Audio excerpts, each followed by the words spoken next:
Welcome. It's so great to have all of you tune us in and turn us on. Really exciting day today. Look, one of the things we wanted to do is, first of all, later on today, and we'll give you the details of this, but for the moment, I got to back off on my microphone there. Later on today, you will hear Mark Anthony and I do our show together, The Psychic and the Doc. And so today we're doing almost like a part one of that show. It is, for me, we're going to be talking about the energy of faux, fright, and freedom. And what does this mean as you delve into the minds of these strange bedfellows?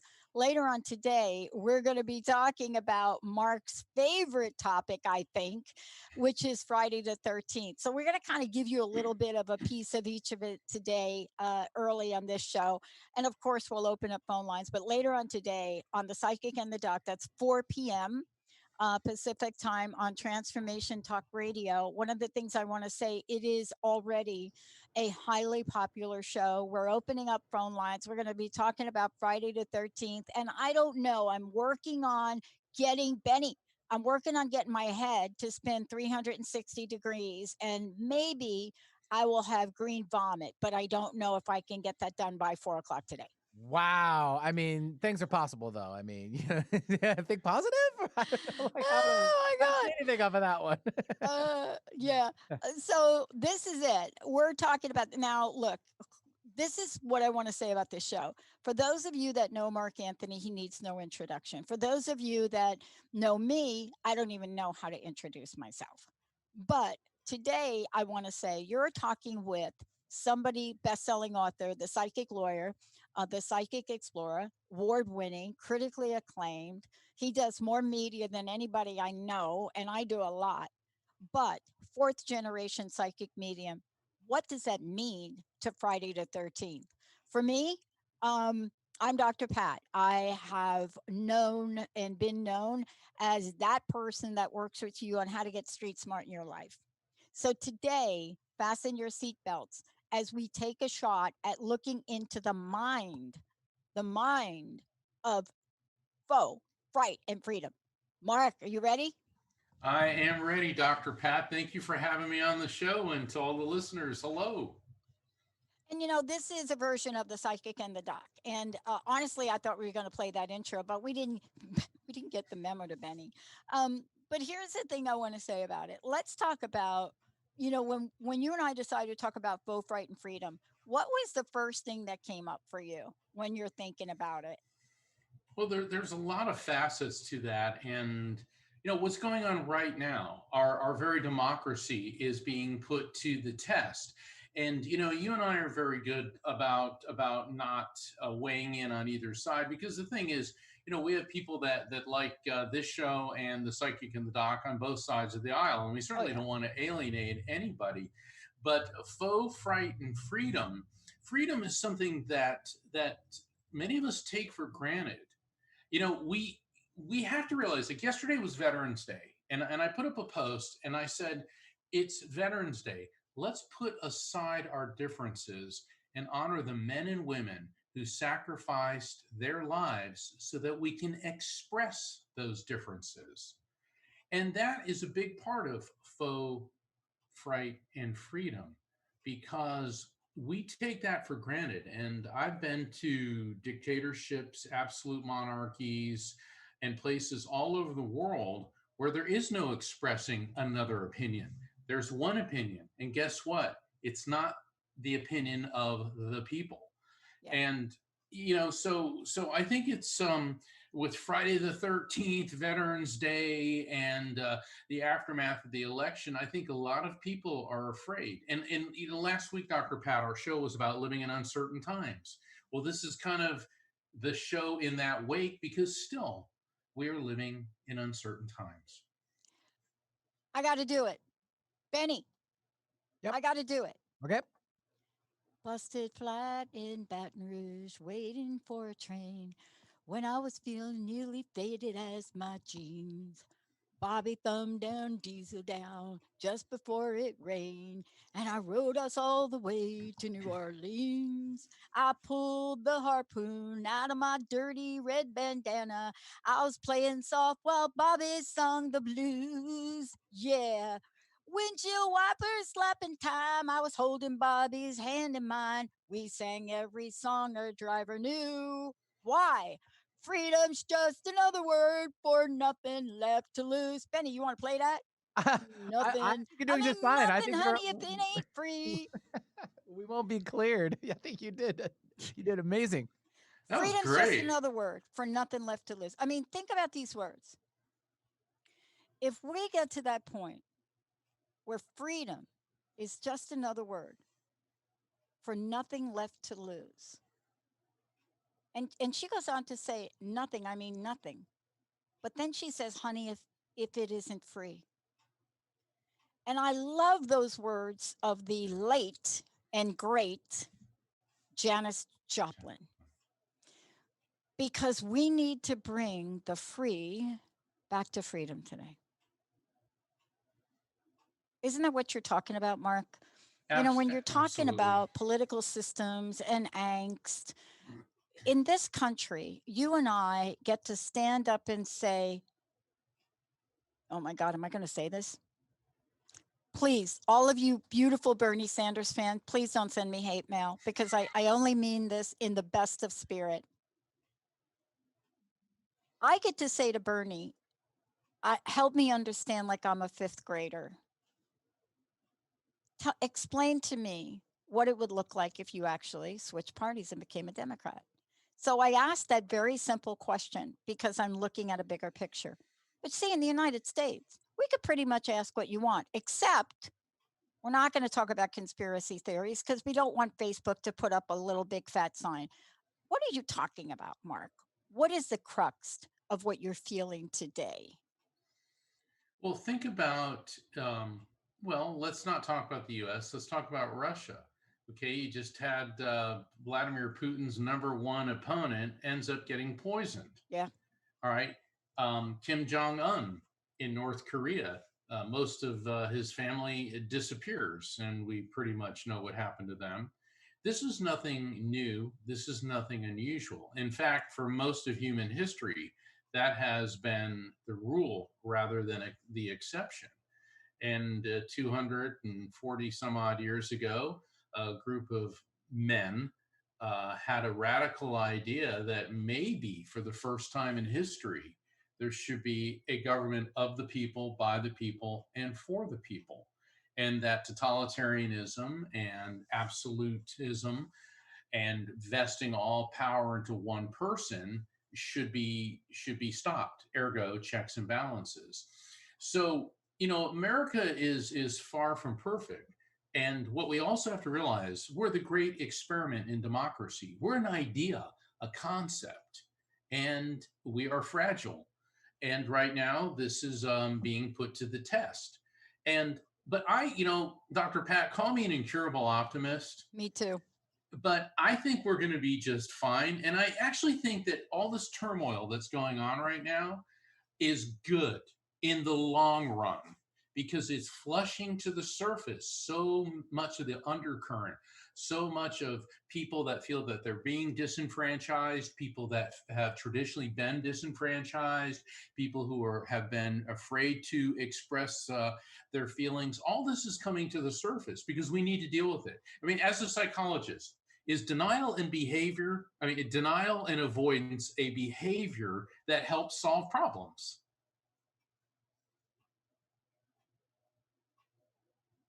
Hey, Pat, you got to unmute yourself there, darling.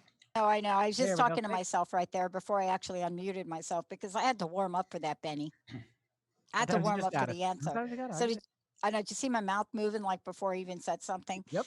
So what I'm saying is, without getting all psychological, here's the thing that we learn in psychology. There are things and behaviors we do that help us for the moment we're in. Let me give you an example. At 6 years old, my mom commits suicide. So there's a part of how that impacted my life then, and there are coping mechanisms that we develop. But it's almost like break even analysis in finance. Like if you ever take an economic class, which I did, you get to this thing called break even analysis, where up until a point, things kind of working towards the same goal, and then they don't. It's like a crisscross on a financial page where one goes in one direction and one goes in the other. There's a point where denial works really, really well. And then there's a point where it stops. Yeah. And most of us only recognize that by the amount of pain we experience on the inside and how we act that out on the outside. Let me give you an example. Growing up in the 60s, Mark, right? Growing up in the 60s and walking through Central Park and watching my friend, a gay man, get knifed and beaten in front of me, that will change you to step out of the realm of denial. That will change you. I talked to Allison Jacobson this morning. She's called the safety mom. Losing her infant, then her husband in a wheelchair, that changed her to become the safety mom. That changed her to be a spokesperson. So what we're seeing is the unshackling of denial by groups of people right now. Yes. Black lives matter. Black lives have always mattered, but they matter in a way now where it isn't one-sided. When we went through the 60s and people marched, they marched separately. Yes. Did you see people that were of white skin march with Martin Luther King? Yeah, there's stories about them, but they're few and far between. Now what we have is the face of denial is being ripped down from people, not this group or the other. But in that realm, there is a fight for freedom. All of us, Mark. We fight for freedom on the inside until we no longer can hold that back, right? Right. We watch things happen in other countries. We become spokespeople for people like Nelson Mandela getting incarcerated. But now we live in the United States of America, and our freedom has never been more in front of us than before. We can speak out, we can act out, we can do out because we live here, don't we? We do. And, also taking the flip side of the coin, fear. That's what we're talking about, fear. And think about the people who are afraid of the Black Lives Matter movement. They feel that somehow they're going to be disenfranchised, that somehow they're going to be reverse discriminated against. And I think it's important for their feelings to be expressed and discussed as well. And now I posted a quote from Abraham Lincoln the other day on my Facebook page. I said, "Whoever wins, stay calm." And the Lincoln quote was, "We are not enemies, we are friends." Now he said that in 1861, and of course there was a lot of the cynics writing, "Oh, isn't that before Americans started killing each other?" And it's like, yes, it was, because we weren't talking. Okay, the talking stopped. And fear is what is motivating. Fear leads to anger, which leads to rage and violence. And the fears of everybody need to be addressed and discussed. And so that's what we're talking about today is fear, foe, or freedom. And overcoming fear is part of freedom. When you look at being afraid of the government, fearing the government, that's a terrifying thing. Like I said, I've been to dictatorships where fearing the government was a very, very real thing. I've seen people rounded up and just yanked off the street, and of course, things like that happen here. But it's supposed to be through due process and the warrant requirement, and there's a legal process for all of that. But fear is motivating a lot of negativity, and that's why it is so important for us to have these dialogues where people are expressing what their fears and what their concerns are. In the final analysis, having been around the world, people are people. I have found that it doesn't matter what religion, race, ethnic background, your belief system, whatever. Most people want the same thing. They want to live in a neighborhood that they feel is safe. They want their children to feel loved. They want food on the table. They want to come home after a job to someone who cares about them, who loves about them. They want a roof over their head. They want peace. I would say probably over 99% of the people in the world, that's what they want. And so when we start expressing our fears, we'll find that there's so much commonality in what we're afraid of. And by discussing that, we're going to start dispelling it. And so that's why my mantra is, look, whoever wins, whatever the vote count is, people who disagree with you are not the enemy. They just have different ideas on how to solve problems facing all of us. And that's what makes America America. And that's what makes a democracy a democracy. I think that what we're talking about here today is, what does the journey look like from the inside out to get to that place of acceptance? And that is an inside job, Mark, right? We know that. Sure. But there are times we cannot do it alone. I mean, I've had a lot of help in my life. I've had a lot of people help me, and I'm not afraid to ask for help now.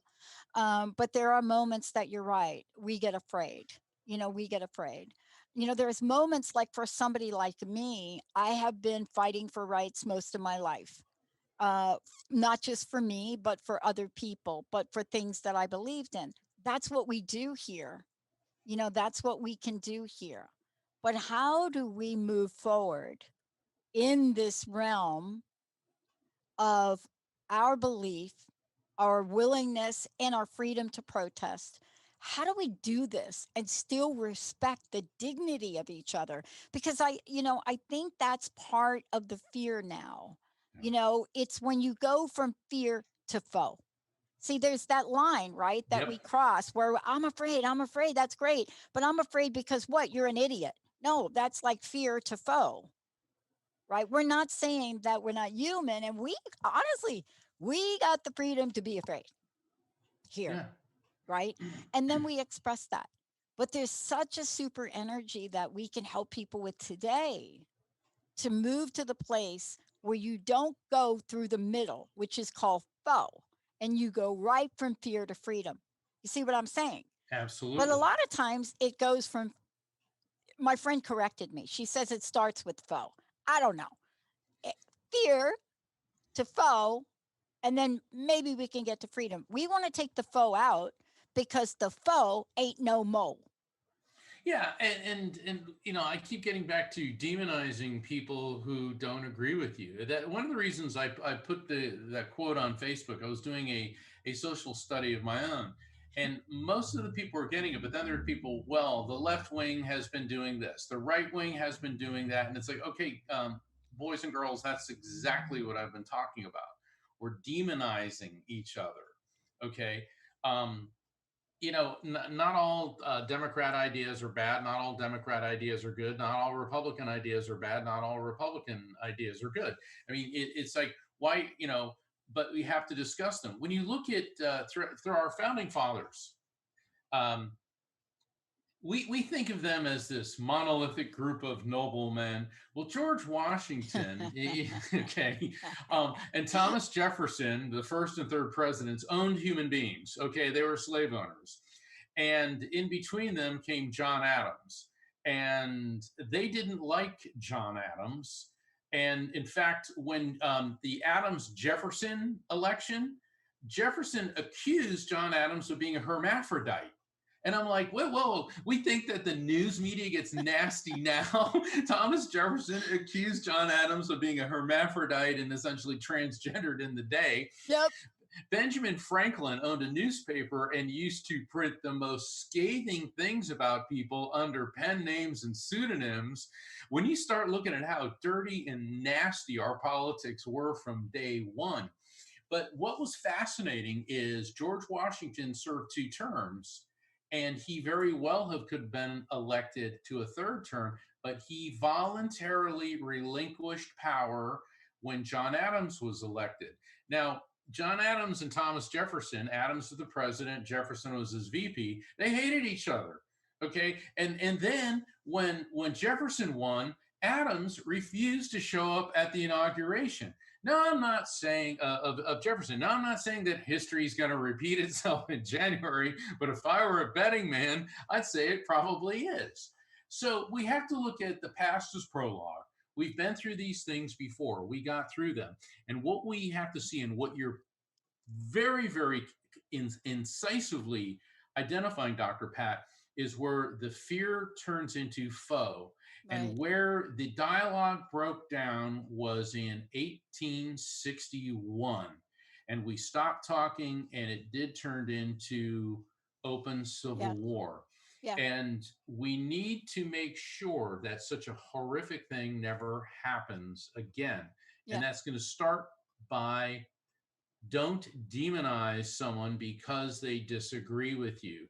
You can say, well, I don't agree with their ideas, and I think their ideas are idiotic. Attack the problem, not the person. There's a new TV show that's coming out, and I'm not going to get it right. I'd like to go to a break and we can talk about it. There's a new TV show that's coming out, but there are a couple things that I want to point to about this for those of you out there. We're going to talk about what the bridge is to go from fear, skip foe, and go to freedom. It is the most exquisite and beautiful energy on the planet. It not only is this place where you will feel this sense of unleashing your light, but you will not have to undo the absolute shackles of an energetic demise of foe. That's what we're doing today. Now, for those of you out there, if you want some help with this, if you want to see if there's someone on the other side, because I'll tell you who's on the other side for me. It's my stepmom. She's saying, you got to talk about this, child. You got to talk about this. I could hear my stepmom doing that because mom and dad were not of the same party. They were not of the same opinion. They were not. But what did they create in us to help us understand? And here's what I want to say. Are you ready to annihilate the foe energy in you? I'm not saying doe like a deer. I'm saying like foe, like in a horror movie. We're going to take a short break, everybody. When we come back, we're taking your calls. 1-800-930-2819. Who is it that is out there energetically for you to help you guide a pathway to freedom? And, you know, we're mentioning politics, but it isn't about politics today. It's really the energy of who we are and who we want to be.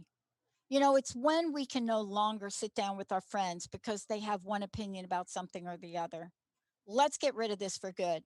Benny, let's take a short break. We'll be right back with Mark Anthony and me, Dr. Pat.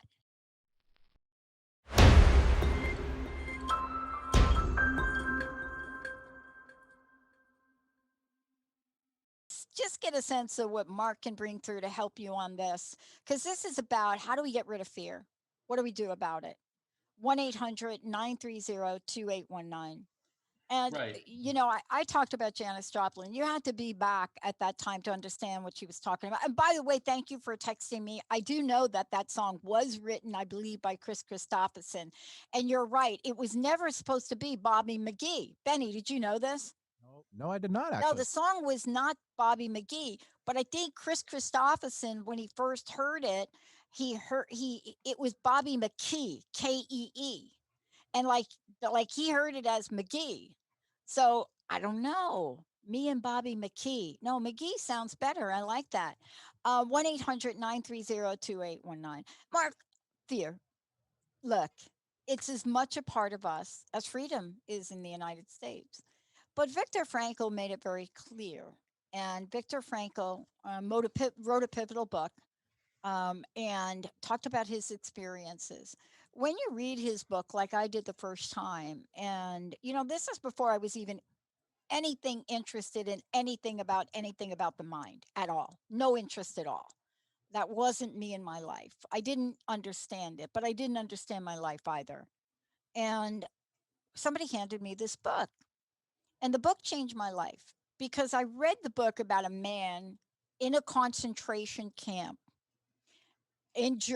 right? So concentration camps were prevalent in World War II. And of course, we're referring to Germany, but they existed in different countries. But it was this place where the Jewish population and others were incarcerated, put in, and ultimately put in ovens, tortured, experimented on. That is a real thing. But this guy, this amazing psychiatrist, Victor Frankl, he went into this camp and he did something unusual. He talked and created something of the mind. And I'll read some of the excerpts. But it's not that he was in denial about the fact that he was in a concentration camp, Mark. He just held a different perspective about his life and himself. He held a perspective of his beloved. And when you read the words of what he said to himself, you walk away from that book saying, wow, is there anything that I cannot shift my energy about? And today we want to help you shift energy. We have opened up the phone lines to see maybe you'll get some insight from the other side or this side. 1-800-930-2819. But we live in an energetic skin, Mark. And, you and I are always shifting energy. And we're human beings as well, aren't we? Yes, we are. And, fear, there's a lot of like, especially in the metaphysical realm, there's this thought that all love is good and all fear is bad. And I don't think it's anywhere near that simplistic. All love is not good. If you fall in love with a sociopath, that is not a good thing. And as an attorney, I have seen a lot of people who have done exactly that, or people who fall in love with someone that's a drug addict or an alcoholic that can have disastrous results. However, love is a very powerful and a very healing force. All fear is not necessarily a bad thing. I mean, sticking your hand into a bucket full of rattlesnakes, I think it's good to be afraid of doing that. But fear is a terrible state to live in, and the infliction of fear has been used as a form of manipulation and control by government, by religion, by bullies. Okay, bullies control and manipulate by fear, and being liberated from fear is a beautiful thing. I mean, uh, think how many times in the New Testament, in the Gospels, where Jesus says, "Fear not." Because what he was trying to convey to people is that you really shouldn't be afraid of God. You really shouldn't live in a state of fear, and to replace that fear with a love for yourself, a love for your fellow humans. And a lot of what's going on in our country now, when Jesus was asked the question, "Who is my neighbor?" Okay, that applies now. Who is your neighbor? And he talked about the Good Samaritan. We're all familiar with that parable. And Samaritans didn't like Jewish people, but the Samaritan in the story comes to the rescue of a Jewish man who's horribly beaten and left for dead. And so, who is my neighbor now? If you're a Democrat, your neighbor is the Republican. If you're an independent, your neighbor is the Democrat or the Libertarian. We are all each other's neighbors. And I like to look at the United States not so much as a melting pot, but as one big dysfunctional family. And sometimes families don't get along and they argue and they get angry with each other. But that doesn't mean we need to be afraid of each other. Nobody should be afraid of expressing their opinions. And people should not be afraid that if they express their opinion, there's going to be violence inflicted upon them. And so I think that with flushing all of these ideas to the and these this turmoil to the surface, people have an opportunity. They have an opportunity to address these fears and to reduce them. And look at it this way: we have lived through how many different presidents? Okay, America swings to the right, then it'll swing to the left, then it'll swing to the right, and then it'll swing to the left, and we're still here. So look at the past and look forward to the future. Oh, you're muted again, Dr. Yeah, the Pat. thing that to me that's really different, Mark, and maybe it's not different, maybe I'm different. Let me just say that. But what seems different to me now? Um, okay, I'm going to go a little old school on you. Um, even at his worst, and I have to go back to Richard Nixon. I mean, talk about polarization, Sure. right? But even at what people call one of the worst points in our history, and I want to be clear about what these are.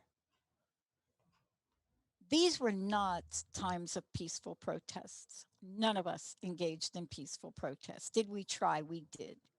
We sat. We wouldn't get out of the streets. I mean, there were things that were done that turned into horrific acts of violence. Horrific. But that is the time we had to go through here. That is the time. And, Aretha Franklin was, believe it or not, yes, Aretha. She was in her own right, a beautiful activist, right? She talked about peace until it doesn't work anymore in her own way. And it's hard for me. My mama used to say to me, my mama from the South, Doris, Mama Doris, whenever we would talk and I would tell her, well, she would be like, well, where are you marching now, honey? Where are you going now? Can I come? I'm like, Mama, you can come. You want to come up here to New York? No, we're going to march down here. I said, okay. She said, don't get yourself killed. Just like, okay. But that was that. My dad, on the other hand, my dad was a little bit different. My dad was, this guy that grew up at a time of violence. He grew up at a time where carrying a gun was the thing to do. And believe it or not, when my dad got older and he got a security job at age 70 something, they gave him a gun again. And I thought, oh my goodness, it's like, look out. But that was then, this is now. Here's the difference for me. We could argue politics. We could talk about wrong and right. We could talk about, was that right for you to break into somebody's Democratic National Convention file drawers? Was that illegal? And most people would say that is not a good thing. Today, we are separated on what's right and what's wrong. We're separated on values. And when you're separated on values, you move from fear to foe because you're right and I'm wrong. How do we get beyond that so we can have a conversation and honor each other? I think that, well, traditionally, Americans have come together when there's an external threat. If and look, I don't want to plunge us into a war. Yeah. But look at the aftermath of 9/11. All of a sudden, Americans were all galvanized. We were all together. Certainly after Pearl Harbor, and you go throughout history, people have been galvanized. I think that maybe if our politicians would work on something that is of a common benefit to everyone, I don't know, like infrastructure, okay, like rebuilding our roads, our airports. Maybe we need to start with some very basic fundamentals before we get into changing any type of structure of society, or things that might be deemed socialism, or things that might be deemed social Darwinism, by either side. I think that the foundation of going from foe to freedom is appealing to what everybody needs, what everybody wants. And I think everybody wants clean air, clean water, safe roads, airports that work, bridges that don't collapse. I think if we started there, we need to realize that as human beings, what unites us is stronger than what divides us. It's what I was talking about earlier. Most people in the world, we all want safe neighborhoods. Well, there's a thought on one side that the Biden and Harris administration will turn our neighborhoods into war zones, and then there's a feeling from the Biden Harris camp about the Trump camp that all of a sudden neo Nazis are going to be marching down the streets. We got to realize that um, people on both sides aren't going to tolerate either one of those. And so what unites us is more powerful than what divides us. And I think that's where the focus needs to be right now. So it may not be, changing healthcare. It may not be changing our tax structure. It may not. It may be with some basic services that everybody needs, everybody uses. And I'm just throwing that out there. I mean, and that certainly sounds more simplistic than it is. But when people realize that, the definition of politics is the allocation of resources. And so the fight is, once again, it all comes down to money. Okay, it's all about money. Who spends the money? What do you spend it on? So maybe we should start spending on something that everybody uses and everybody needs, and let's start there.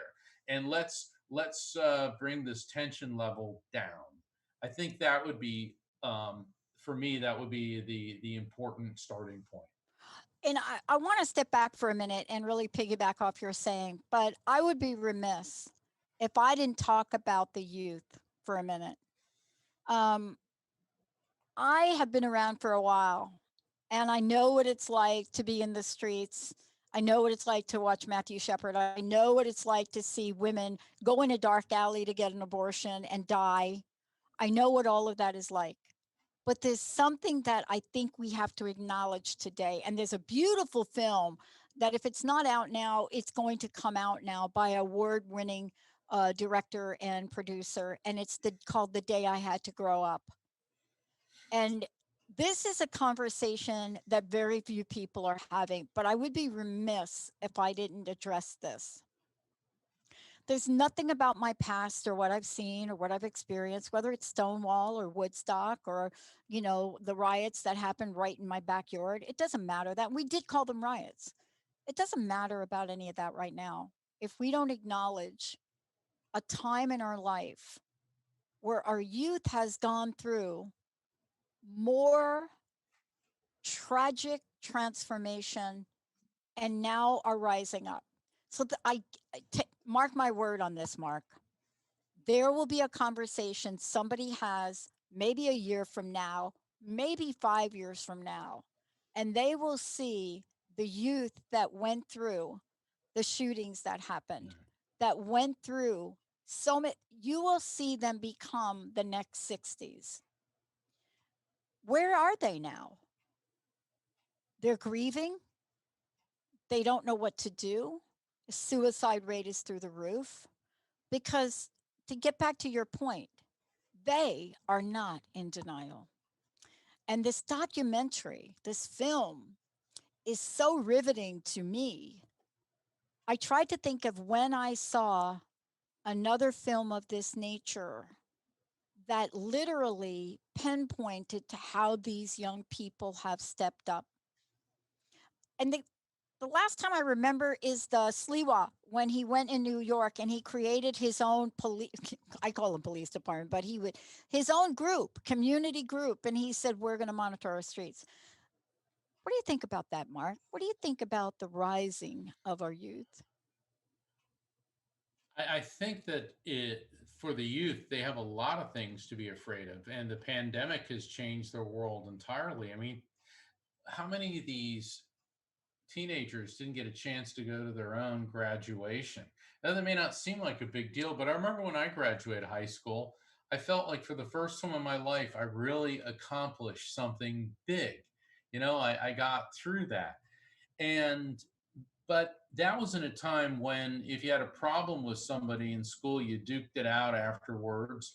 Now they live in fear of somebody coming into their school and shooting people. So there is a terror there. And we saw this particularly after the Parkland shooting, how many of the teens there, I think it was the kid whose last name was Hogg, I think it was David Hogg, something like that. And he went national, and all the kids were talking about, you've got to do something about this.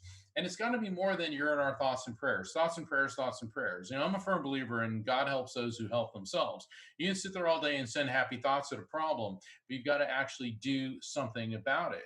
And I think that this could be the galvanization of the youth is we're tired of being butchered and shot, whether it's Virginia Tech or Parkland. I mean, you can just go down the list.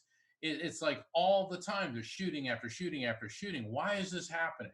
What is this pathos? What is going on here? What is the fear? And it comes down to somebody that's doing this has some morbid fear. How are we dealing with mentally unstable people in this country? Are we addressing them properly? There are so many things, and I think that this is, Pat. This is what the youth in the '60s did in revolt against being drafted into the Vietnam War and the Vietnam War. I think that this is what's going to be the galvanizing factor. The notable thing is how the COVID-19 pandemic, we haven't really seen too many shootings, or I think there's been one or two, which is, one or two too many. But it's only because it's required a clampdown or people avoiding public things and schools being closed. And that's not good. That's not good. It takes a pandemic to stop shootings. So I think that the youth feeling alienated, feeling victimized, and feeling afraid, I think that this is where they're going to really stand up. This is really the conversation we started today, where we're talking about freedom. And let's get back to freedom. Freedom, the difference between freedom and not having freedom, it's a thin line, right? We've Yes. seen countries all over the world have that thin line. By the way, countries that are divided between free countries, North Korea, South Korea, countries that are like that, it's a thin line that divides them. Literally on a map, it's a thin line, right? Right. We're watching Putin, and we're watching some of the countries that drew their thin line and struggle to hold on to that freedom. And I think there is a spiritual nature to freedom, and that's what I try to hold on to in my life, Mark. There's a spiritual nature to freedom, and it's an energy that's very hard to depict. It's the day that your mom and dad says to you something like, "Why don't you take the car, honey?" What? Yeah. What? Take the car. Here are the keys. Take the car. And you get in the car and you take the car. And here's something we're not talking about. And I read a headline this morning from someone. In the realm of freedom, you either trust or you doubt. And there's a lot of gray area in between it. When mom and dad hand you the car keys and they say, "Honey, why don't you take the car to go to your school dance?" They are saying, "We trust you with this new freedom." See, and that's what I think people in the United States worry about, whether it's an election of a president or it's an election of someone else. We trust you with our freedom. And that is a promise that is made to us. And so what people fear is the loss, not just of the freedom, but the loss of the trust, right? Yes. And I think, once again, you hit the nail on the head, Dr. Pat. It's fear of loss. One side fears they're going to lose something. The other side fears they're going to lose something. It's the fear of loss. And ultimately, the loss is tied into economics, but not entirely. It's like the people who oppose masks. They feel that this is an infringement on their civil rights. Personally, I don't understand that. And I'm going to go public and say, if you don't like wearing a mask, I'm sure you'll love being on a ventilator. But, because I read the reports that come out of the Mayo Clinic and the World Health Organization, Johns Hopkins, Oxford, the Pasteur Institute, the Japanese Institute of Health. I'm reading what's going on worldwide. And until there is some type of treatment or vaccine, the best protection for yourself and to protect others is to wear a mask. Nobody likes wearing them. I don't like wearing them. I don't think Joe Biden likes wearing them. I don't think Mike Pence likes wearing them. I don't think anybody likes wearing them. But the thing is, it's the same thing to do right now. It's like saying, well, I'm going to swim to the bottom of the ocean, but not use a scuba tank. Okay, well, you can't do that without it. So that is not an infringement on somebody's rights, although the people who are against it fear that it is. And so the fear incites people to do all of these violent and negative behaviors. So fear of loss is what takes someone to foe and also inhibits freedom. Freedom is a philosophical form of government. And I remember studying this in college because I have a degree in political science. And the reason that the US was so worried for a long time, the way communism seemed to be catching on in Asia and Africa, is because if you go to a group of people laying in the mud in Upper Volta and say, well, we'll give you the philosophical construct to make your own decisions when they're starving, they would rather have a totalitarian regime come in and say, I'm going to guarantee you peace, food, and a roof over your head. Well, people are going to go for that. That's why freedom only works for people who have peace, a roof over their head, and something to eat. That's when you want to go from that to democracy. Well, the United States essentially has that, although a lot of people don't. And so the fears here are how much of government control is there going to be? And that is a fear of losing freedom. Okay. I remember Ronald Reagan said, I'm going to get the government off the backs of the people. Okay. Well, the Democrats believe that the Republicans want to control aspects of your life, and the Republicans believe that the Democrats want to control aspects of your life. So here we go again. It's control. And what is the loss here? What is the fear that you're going to lose is your version of freedom. And that's why I keep getting back to the point that we have to realize that people who have different views than us are not the enemy, and you can't demonize them. I've heard people say, well, Democrats are just stupid. And then I hear people, well, just Republicans are stupid. Hillary Clinton really put her foot in it when she said, well, the people that support Donald Trump are deplorables. All right, then you start seeing the hashtag deplorable lives matter. Okay. Just because somebody doesn't vote for you doesn't mean they're deplorable and horrible. And that has been a problem from the top all the way down, is the fear. You're turning people that should be your neighbor into your foe because you're afraid that they stand for a freedom that you are going to lose. And I don't really think that that's the case. And I'm hoping that in the bigger scheme of things, most Americans get that. There is a little country. I call it little. But something happened yesterday. I think we can Google it. I'll spell it. Myanmar. Myanmar. Some people say Myanmar. Some people say Myanmar. And Su'u Ki'i was poised for a second term win. She was. This is a little country. And if you Google it, you will see an image. And what you will see in the image, that people that came out in this, let's call it small country, you will see lines of people. Not only, I wish I had the image to show everybody, but just look. I think NPR had a great photo of it. You see lines of people, not just with masks on. Let me show you what they have on.